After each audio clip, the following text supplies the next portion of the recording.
पपिया ए जो का करे आई बड़े पपिया मतलब यही पपिया के पपी ले तो भुला गइलो। देखो आज हमार शादी बा ए जो नौटंकी मत करो। नौटंकी एबरा बॉक्सर आ रहा है कोटे बड़ा बचा ले।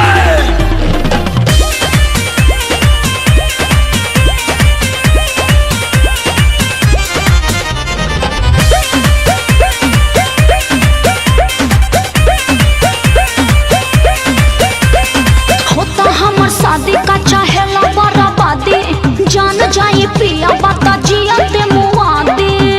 अरे तनको तो ख्याल करो होता हमर शादी का चाहेला बराबादी जान जाए पिया बता जिया ते मुआदी।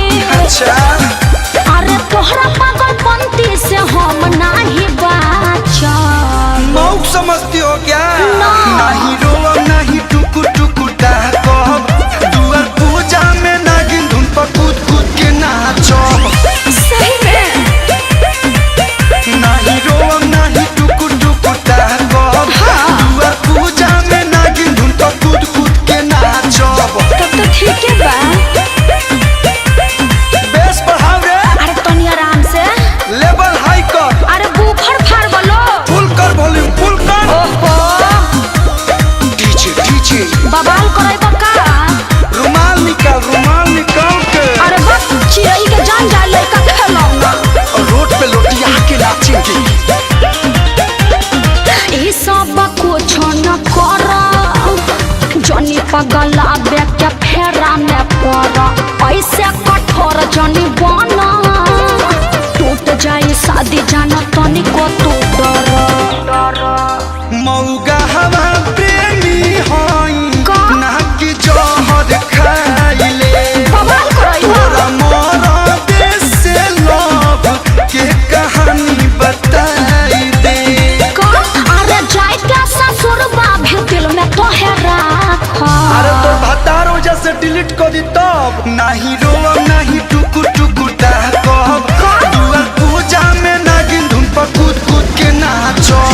फुक फुक आराम से तनी नहीं रोवा नहीं टुकु टुकु डाकब दुआर पूजा में नागिन धुन पर कूद कूद के नाचो। अरे नाची के बाद तो नाची हो लेकिन पोल मत खोल दी हो।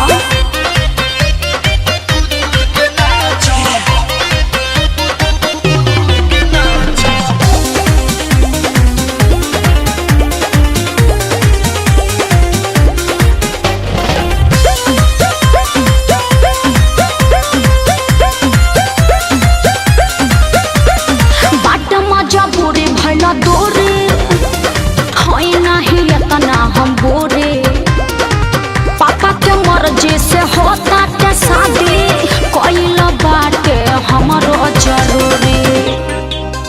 ढेर दिन मीठी बोलिया पा तोर कलुआ आइल रे।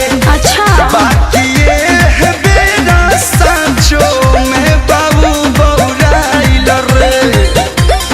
नहीं हरा के फेरू तो के कोरबा में साटो। I don't like this बासी माल। नहीं रोवा नहीं टुकु टुकु डाकब